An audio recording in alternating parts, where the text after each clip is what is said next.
पिलामाने मु प्रीति आपण मानक स्वागत करुच्ची मोर चैनल प्रीति एजुकेशन को। आमे आगु +2 हिस्ट्री सेकेंड ईयर आमे परवर्ती वैदिक युग विषय पढ़ी सारी। आज पढ़ा 1600 महाजनपद विषय सर्ट क्वेश्चन किसी मैंने करवा। एक नंबर स्टार्ट करिया ताले डैश युग को स्वेच्छातंत्रवादी बा ब्रह्मवादी युग कहुए।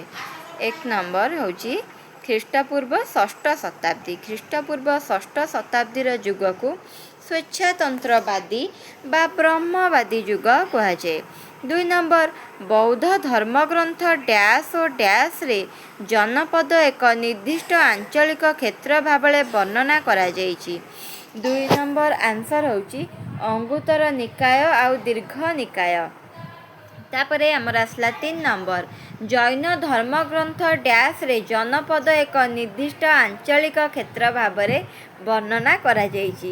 होची भागवत सूत। जैन धर्म भागवत सूतरे जनपद एक निर्दिष्ट आंचलिक क्षेत्र भावरे वर्णना करा जायछि। तापरे आमर आसला 4 नंबर डैश बौद्ध ग्रंथ सूत्र पिटकर एक अंश विशेष होची अंगुत्तर निकाय। तापर 5 नंबर डैश बौद्ध साहित्य 1600 महाजनपद संपर्क रे सूचना दिए सूत पिटकर अंगुत्तर निकाय। तापर आमर आसला 6 नंबर काशीर राजधानी बनारस बा वाराणसी। काशीर राजधानी होची बनारस बा वाराणसी। तापर आमर 7 नंबर काशी और डैश नदीर संगम स्थल रे यह गढ़ी उठिथिला। काशी गंगा और गोमती नदीर संगम स्थल रे गढ़ी उठिथिला। तापर 8 नंबर गौतम बुद्धंक समय रे कपड़ा उत्पादन केंद्र भावरे प्रसिद्ध लाभ करथिला। गौतम बुद्धंक समय रे वाराणसी कपड़ा उत्पादन केंद्र भावरे प्रसिद्ध लाभ करिथिला। तापर आमर आसला 9 नंबर डैश रे रामन को काशीर राजा हिसाब रे वर्णना करा जायछि। दशरथ जातकरे दशरथ जातकरे रामन को काशीर राजा हिसाब रे वर्णना करा जायछि। तापर 10 नंबर जैन धर्मर 23तम तीर्थंकर किए। जैन धर्मर 23तम तीर्थंकर किए से होचंदी किए पार्श्वनाथ। ये आमर 10टा क्वेश्चन सरला। तापर 11 नंबर बनारस निकटरे थिबा डैश ठारे गौतम बुद्ध तांकर प्रथम धर्म प्रवर्तन करथिले। ताले कोठी सारनाथ ठारे बनारस निकटरे थिबा सारनाथ ठारे गौतम बुद्ध तांकर प्रथम धर्म प्रवर्तन करथिले। तापर 12 नंबर उत्तर कोसलर राजधानी डैश। उत्तर कोसलर राजधानी होची श्रावसी। दक्षिण कोसलर राजधानी डैश। दक्षिण कोसलर राजधानी होची कुशवती। 14 नंबर गौतम बुद्धंक समय रे डैश कोसलर राजा थिले। गौतम बुद्धंक समय रे प्रसन्नजीत कोसलर राजा थिले। तापर आमर आसला 15 नंबर डैश बिहारर भागलपुर और मुंगेर जिले रे अवस्थित थिला। डैश बिहारर भागलपुर और मुंगेर जिले रे अवस्थित थिला। ताले अंग अंग बिहारर भागलपुर और मुंगेर जिले रे अवस्थित थिला। तापर आमर आसला 16 नंबर डैश और डैश नदीर संगम स्थल रे अंग अवस्थित। ताले को नदी गंगा और चंपा। गंगा और चंपा नदीर संगम स्थल रे अंग अवस्थित। 17 नंबर अंगर राजधानी डैश। अंगर राजधानी होची चंपा। डैश वर्तमान बिहार राज्यर पाटना एवं गया अंचल रे अवस्थित थिला। 18 नंबर मगध। मगध वर्तमान बिहार राज्यर पाटना एवं गया अंचल रे अवस्थित थिला। तापर आमर आछि 19 नंबर दक्षिण छोटनागपुर उपत्यका पर्यंत डैश विस्तार लाभ करिथिला। दक्षिण रे छोटनागपुर उपत्यका पर्यंत मगध विस्तार लाभ करिथिला। तापर आमर 20 नंबर उत्तर रे डैश नदी एवं पश्चिम रे डैश नदी द्वारा मगध सुरक्षित थिला। ताले स्वर्ण आउ गंगा उत्तर रे स्वर्ण नदी एवं पश्चिम रे गंगा नदी द्वारा मगध सुरक्षित थिला।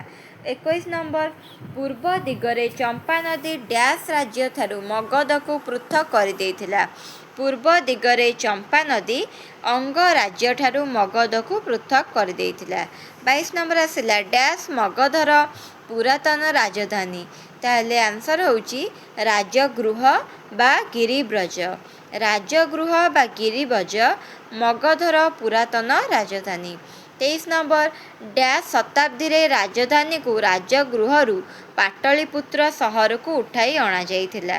ଖ୍ରୀଷ୍ଟପୂର୍ବ 5ମ ଶତାବ୍ଦୀରେ ରାଜଧାନୀକୁ ରାଜଗୃହରୁ ପାଟଳିପୁତ୍ର ସହରକୁ ଉଠାଇ ଅଣାଯାଇଥିଲା। 24 ନମ୍ବର, ଡ୍ୟାସ୍ ଧର୍ମଗ୍ରନ୍ଥ ଗୁଡ଼ିକରେ ମଗଧବାସୀଙ୍କୁ ମିଶ୍ରିତ ଜାତିର ବୋଲି ବର୍ଣ୍ଣନା କରାଯାଇଛି। ବ୍ରାହ୍ମଣ ଧର୍ମଗ୍ରନ୍ଥ ଗୁଡ଼ିକରେ ମଗଧବାସୀଙ୍କୁ ମିଶ୍ରିତ ଜାତିର ବୋଲି ବର୍ଣ୍ଣନା କରାଯାଇଛି। ତାପରେ ଆମର ଆସିଲା 25 ନମ୍ବର, ମଗଧର ସମ୍ରାଟ ଡ୍ୟାସ୍ ଓ ଡ୍ୟାସ୍। ଏଠି ମଗଧର ସମ୍ରାଟ ତ ବହୁତ ଅଛନ୍ତି, କିନ୍ତୁ ଏଠି ଆମେ ବିଷୟରେ ପଢ଼ିଛୁ କି ବିମ୍ବିସାର ଆଉ ଅଜାତଶତ୍ରୁଙ୍କ ବିଷୟରେ। ତାହେଲେ ମଗଧର ସମ୍ରାଟ ବିମ୍ବିସାର ଆଉ ଅଜାତଶତ୍ରୁଙ୍କ ସହ ଡ୍ୟାସ୍ଙ୍କର ବନ୍ଧୁତ୍ୱପୂର୍ଣ୍ଣ ସମ୍ପର୍କ ଥିଲା। ଆମେ ଯାହା ବିଷୟରେ ପଢ଼ୁଛୁ ଗୌତମ ବୁଦ୍ଧଙ୍କର ତାଙ୍କ ସହିତ ସମ୍ପର୍କ ଥିଲା। ତାହେଲେ 27 ନମ୍ବର ଆସିଲା, ମଗଧ ସମ୍ରାଟ ବିମ୍ବିସାର ଡ୍ୟାସ୍ ହଜାର ଗ୍ରାମର ଗ୍ରାମଣୀମାନଙ୍କର ଏକ ସଭା ଆୟୋଜନ ହୋଇଥିଲା। ତାହେଲେ 80,000। ମଗଧ ସମ୍ରାଟ ବିମ୍ବିସାର 80,000 ଗ୍ରାମରେ ଗ୍ରାମଣୀମାନଙ୍କର ଏକ ସଭା ଆୟୋଜନ ହୋଇଥିଲା। ତାପରେ 28 ନମ୍ବର, ଡ୍ୟାସ୍ ଶତାବ୍ଦୀରେ ମଗଧ ଏକ ବିଶାଳ ସାମ୍ରାଜ୍ୟ ଭାବରେ ଉଭା ହୋଇଥିଲା। ତାହେଲେ 4ର୍ଥ ଖ୍ରୀଷ୍ଟାବ୍ଦ। ତାପରେ ଆମର ଆସିଲା 29 ନମ୍ବର, ଭଜ୍ଜୀ ଗଣସଂଘ ଡ୍ୟାସ୍ ଜିଲ୍ଲାରେ ରହିଛି ଅବସ୍ଥିତ ହେଉଛି ବିହାରର ବୈଶାଳୀ। ବିହାରର ବୈଶାଳୀରେ ଭଜ୍ଜୀ ଗଣସଂଘ ଅବସ୍ଥିତ। ତାପରେ ଆମର 30 ନମ୍ବର, ଭଜ୍ଜୀ ଗଣସଂଘ ଡ୍ୟାସ୍ ପର୍ଯ୍ୟନ୍ତ ବିସ୍ତୃତ।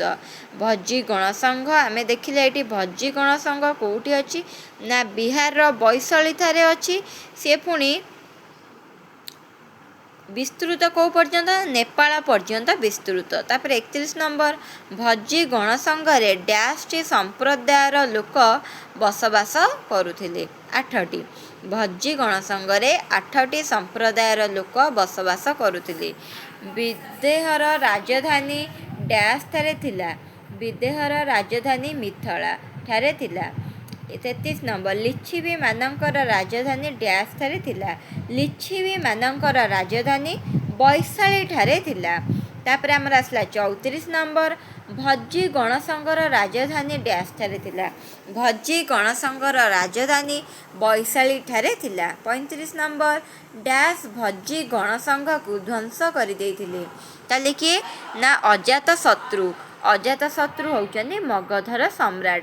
ତାହେଲେ ମଗଧ ସମ୍ରାଟ ଅଜାତଶତ୍ରୁ ଭଜ୍ଜୀ ଗଣସଂଘକୁ ଧ୍ୱଂସ କରିଦେଇଥିଲେ। ଆମର 36 ନମ୍ବର, ମଲ୍ଲ ରାଜ୍ୟ ଡ୍ୟାସ୍ଟି ସଭ୍ୟ ବିଶିଷ୍ଟ ଏକ ସଭା ଦ୍ୱାରା ଶାସିତ ହୋଇଥିଲା। ମଲ୍ଲ ରାଜ୍ୟ 500ଟି ସଭ୍ୟ ବିଶିଷ୍ଟ ଏକ ସଭା ଦ୍ୱାରା ଶାସିତ ହୋଇଥିଲା। ତାପରେ ଆମର ଆସିଲା 37 ନମ୍ବର, ମଲ୍ଲର ରାଜଧାନୀ ଡ୍ୟାସ୍ ଓ ଡ୍ୟାସ୍। ମଲ୍ଲର ରାଜଧାନୀ ପାୱା କୁଶୀନଗର। ତାପରେ 38 ନମ୍ବର, ଡ୍ୟାସ୍ ରାଜ ମାଲୱା ଉପତ୍ୟକାରେ ବୁନ୍ଦେଲଖଣ୍ଡ ଅଞ୍ଚଳରେ ଅବସ୍ଥିତ ଥିଲା। ଚେଦି ରାଜ୍ୟ ମାଲୱା ଉପତ୍ୟକାରେ ବୁନ୍ଦେଲଖଣ୍ଡ ଅଞ୍ଚଳରେ ଅବସ୍ଥିତ ଥିଲା। 39 ନମ୍ବର, ଶ୍ରୀକୃଷ୍ଣଙ୍କର ଶତ୍ରୁ ଡ୍ୟାସ୍ ଚୈଦି ଦେଶରେ। ତାହେଲେ ଉତ୍ତର ଆମର ହେଉଛି ଚେଦି। ଚେଦି ରାଜ୍ୟ ମାଲୱା ଉପତ୍ୟକାରେ ବୁନ୍ଦେଲଖଣ୍ଡ ଅଞ୍ଚଳରେ ଅବସ୍ଥିତ ଥିଲା। ତାପରେ ଆମର ଆସିଲା 39 ନମ୍ବର, ଶ୍ରୀକୃଷ୍ଣଙ୍କର ଶତ୍ରୁ ଡ୍ୟାସ୍ ଚେଦି ଦେଶର ରାଜା ଥିଲେ। ଶ୍ରୀକୃଷ୍ଣଙ୍କର ଶତ୍ରୁ ଶିଶୁପାଳ ଚେଦି ଦେଶର ରାଜା ଥିଲେ। ତାପରେ ଆମର 40 ନମ୍ବର, ମଧ୍ୟପ୍ରଦେଶର ବଣ୍ଡା ଜିଲ୍ଲାରେ ଅବସ୍ଥିତ ଡ୍ୟାସ୍ ସହର ଚେଦିମାନଙ୍କର ରାଜଧାନୀ ଥିଲା ସୁକ୍ତିମତି। ତାପରେ ଆମର ଆସିଲା 41 ନମ୍ବର, ଭଷ୍ଟର ରାଜଧାନୀ ଡ୍ୟାସ୍। ଭଷ୍ଟର ରାଜଧାନୀ ହେଉଛି କୌଶାମ୍ବୀ। କୌଶାମ୍ବୀ ବର୍ତ୍ତମାନ ଡ୍ୟାସ୍ ସହରର ପ୍ରାଚୀନ ନାମ ଆହ୍ଲାବାଦ। ଆହ୍ଲାବାଦର ପ୍ରାଚୀନ ନାମ ହେଉଛି କୌଶାମ୍ବୀ। ତାପରେ ଆମର ଆସିଲା 43 ନମ୍ବର, ଭାସ ତାଙ୍କର ନାଟକ ଡ୍ୟାସ୍ରେ ଭଷ୍ଟ ରାଜା ଉଦୟନ ଓ ଅଦନ୍ତୀ ରାଜକୁମାରୀ ବାସବଦତ୍ତାଙ୍କ ପ୍ରେମ କାହାଣୀ ସମ୍ପର୍କରେ ଆଲୋକପାତ କରିଛନ୍ତି। ତାହେଲେ ଭାସ ଲେଖିଛନ୍ତି କ'ଣ ନା ସ୍ୱପ୍ନ ବାସବଦତ୍ତା ବିଷୟରେ ଦାସବଦତ୍ତାଙ୍କ ପ୍ରେମ କାହାଣୀ ସମ୍ପର୍କରେ ଆଲୋକପାତ କରିଛନ୍ତି। 44 ନମ୍ବର, ହସ୍ତିନାପୁର ଇନ୍ଦ୍ରପ୍ରସ୍ଥ ଇସୁକର ରାଜଧାନୀ ଡ୍ୟାସ୍ ଥିଲା। ତାହେଲେ କୁରୁର ରାଜଧାନୀ ଥିଲା ହସ୍ତିନାପୁର ଇନ୍ଦ୍ରପ୍ରସ୍ଥ ଇସୁକର। ଏସବୁ କୁରୁର ରାଜଧାନୀ ଥିଲା। କୁରୁ ରାଜ୍ୟର ଅବସ୍ଥିତି ଡ୍ୟାସ୍ ଅଞ୍ଚଳରେ ଥିଲା? ଦିଲ୍ଲୀ ଆଉ ମିରଟ। କୁରୁ ରାଜ୍ୟର ଅବସ୍ଥିତି ଦିଲ୍ଲୀ ଆଉ ମିରଟଠାରେ ଥିଲା। ତାପରେ ଆମର 46 ନମ୍ବର, ଡ୍ୟାସ୍ ମହାଜନ ପଦ ରୋହିଲା ଖଣ୍ଡ ଓ କେନ୍ଦ୍ରୀୟ ଦୋଆବ ଅଞ୍ଚଳରେ ଅବସ୍ଥିତ ଥିଲା। ପାଞ୍ଚାଳ ମହାଜନ ପଦ ରୋହିଲା ଖଣ୍ଡ ଓ କେନ୍ଦ୍ରୀୟ ଦୋଆବ ଅଞ୍ଚଳରେ ଅବସ୍ଥିତ ଥିଲା। 47 ନମ୍ବର, ପାଞ୍ଚାଳ ରାଜ୍ୟ ଡ୍ୟାସ୍ ନଦୀ ଯୋଗୁଁ ଦୁଇ ଭାଗରେ ବିଭକ୍ତ ହୋଇଥିଲା?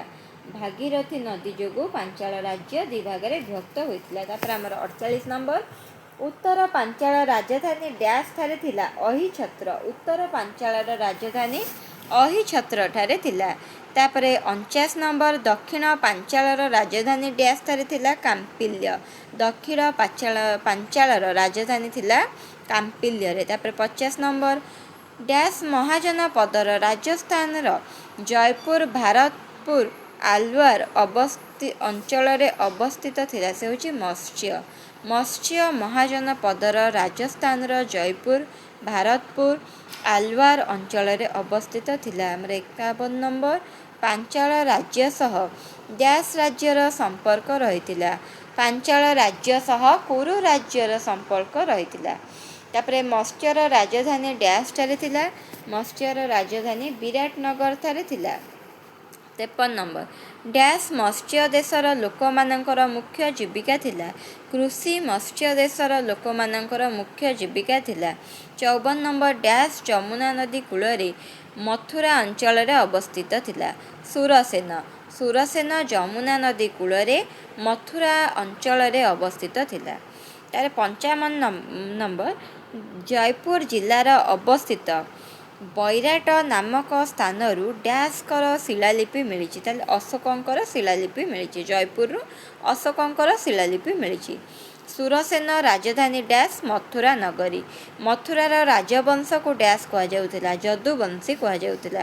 ମହାରାଷ୍ଟ୍ରରେ ଗୋଦାବରୀ ନଦୀକୂଳରେ ଅବସ୍ଥିତ ପୈଠନ ଅଞ୍ଚଳରେ ଡ୍ୟାସ୍ ଅଧିବାସୀମାନେ ବସବାସ କରୁଥିଲେ? ହେଉଛି ଆସକ। ଆସକର ରାଜଧାନୀ ପ୍ରତିଷ୍ଠାନ ବା ପୈଠନ। ମଧ୍ୟପ୍ରଦେଶରେ ଉଜ୍ଜୟିନୀ ସହରରେ ଡ୍ୟାସ୍ର ରାଜଧାନୀ ଥିଲା? ଉଜ୍ଜୟିନୀ। ଉଜ୍ଜୟିନୀର ରାଜଧାନୀ ଥିଲା ଉଜ୍ଜୟିନୀ। ଡ୍ୟାସ୍ ଅବନ୍ତୀର ଏକ ମୁଖ୍ୟ ସହର ଥିଲା? ତାହେଲେ ମହିଷ୍ମତି। ମହିଷ୍ମତି ଅବନ୍ତୀର ଏକ ମୁଖ୍ୟ ସହର ଥିଲା। 62 ନମ୍ବର, ଖ୍ରୀଷ୍ଟପୂର୍ବ ଷଷ୍ଠ ଶତାବ୍ଦୀରେ ଅବନ୍ତୀକୁ ଶାସନ କରୁଥିଲେ? କିଏ? ନା ହେଉଛି ପ୍ରଦୌତ। ଖ୍ରୀଷ୍ଟପୂର୍ବ ଷଷ୍ଠ ଶତାବ୍ଦୀରେ ପ୍ରଦୌତ ଅବନ୍ତୀଙ୍କୁ ଶାସନ କରୁଥିଲେ। 63 ନମ୍ବର, ଗାନ୍ଧାର ରାଜଧାନୀ ଡ୍ୟାସ୍ ଥିଲା? ଗାନ୍ଧାର ରାଜଧାନୀ ତକ୍ଷଶିଳା ଥିଲା। ଡ୍ୟାସ୍ ଠାରେ ଏକ ବିଶ୍ୱବିଦ୍ୟାଳୟ ଥିବାର ସୂଚନା ମିଳେ? ଗାନ୍ଧାର ତକ୍ଷଶିଳା ଠାରେ ବିଶ୍ୱବିଦ୍ୟାଳୟ ଥିବାର ସୂଚନା ମିଳେ। ତାପରେ 65 ନମ୍ବର, ଆଫଗାନିସ୍ତାନର କାବୁଲ ଓ ପାକିସ୍ତାନର ରାୱଲପିଣ୍ଡିର ମଧ୍ୟବର୍ତ୍ତୀ ଅଞ୍ଚଳରେ ଡ୍ୟାସ୍ ଅବସ୍ଥିତ? ଗାନ୍ଧାର ଅବସ୍ଥିତ। ଆଫଗାନିସ୍ତାନର କାବୁଲ ଓ ପାକିସ୍ତାନର ରାୱଲପିଣ୍ଡିର ମଧ୍ୟବର୍ତ୍ତୀ ଅଞ୍ଚଳରେ ଗାନ୍ଧାର ଅବସ୍ଥିତ। ଡ୍ୟାସ୍ ଦେଶର ପଡ଼ୋଶୀ ରାଜ୍ୟ ଥିଲା? ଡ୍ୟାସ୍ ଗାନ୍ଧାର ଦେଶର ପଡ଼ୋଶୀ ରାଜ୍ୟ ଥିଲା? ତାହେଲେ କାମ୍ବୋଜ ଗାନ୍ଧାର ଦେଶର ପଡ଼ୋଶୀ ରାଜ୍ୟ ଥିଲା। 67 ନମ୍ବର, ଆଫଗାନିସ୍ତାନର କାବୁଲ ଉପତ୍ୟକା ଓ କାଶ୍ମୀରର ପୁଞ୍ଚ ଅଞ୍ଚଳରେ ଡ୍ୟାସ୍ ଅବସ୍ଥିତ? ଆଫଗାନିସ୍ତାନର କାବୁଲ ଉପତ୍ୟକା ଓ କାଶ୍ମୀରର ପୁଞ୍ଚ ଅଞ୍ଚଳରେ କାମ୍ବୋଜ ଅବସ୍ଥିତ। 68 ନମ୍ବର, ଡ୍ୟାସ୍ ଗାନ୍ଧାର ରାଜ୍ୟକୁ ଶାସନ କରୁଥିଲେ? ତାହେଲେ ହେଉଛନ୍ତି କିଏ? ପୁକୁ ସୁକ୍ତି। ପୁକୁ ସୁକ୍ତି ଗାନ୍ଧାର ରାଜ୍ୟକୁ ଶାସନ କରୁଥିଲେ। ତାପରେ 69 ନମ୍ବର, ବୌଦ୍ଧ ଧର୍ମଗ୍ରନ୍ଥ ଅନୁସାରେ କାଶୀ ମହାଜନ ପଦରେ ଡ୍ୟାସ୍ଟି ଗଣସଂଘ ଥିଲା? ତାହେଲେ 9ଟି ଗଣସଂଘ ଥିଲା। ତାପରେ ଆମର ଆସୁଛି 70 ନମ୍ବର, ଭଜ୍ଜୀ ଗଣସଂଘ ଡ୍ୟାସ୍ ସାମ୍ରାଜ୍ୟ ସହିତ ମିଶି ଯାଇଥିଲା? ଭଜ୍ଜୀ ଗଣସଂଘ ମଗଧ ସାମ୍ରାଜ୍ୟ ସହିତ ମିଶି ଯାଇଥିଲା। ତାପରେ ଆମର 71 ନମ୍ବର, ବୌଦ୍ଧ ଧର୍ମଗ୍ରନ୍ଥ ଅନୁସାରେ ମଲ୍ଲ ମହାଜନ ପଦରେ ଡ୍ୟାସ୍ଟି ଗଣସଂଘ ଥିଲା? 93ଟି ଗଣସଂଘ ଥିଲା। ଏଠି ଆମର 71ଟି ଆମର କୋଶ୍ଚିନ୍ ଆନ୍ସର ସରିଲା। ବିଷୟ ନାଁ କ'ଣ? ଷୋଡ଼ଶ ମହାଜନ ପଦ। ଆକୁ ଆମେ ଟିକେ ଘୋଷିକି ମନେ ରଖିବାକୁ, ସବୁ ରାଜ୍ୟ ରାଜଧାନୀ ଅବସ୍ଥିତି ସବୁ ମନେ ରଖିବାକୁ ପଡ଼ିବ। ଧନ୍ୟବାଦ।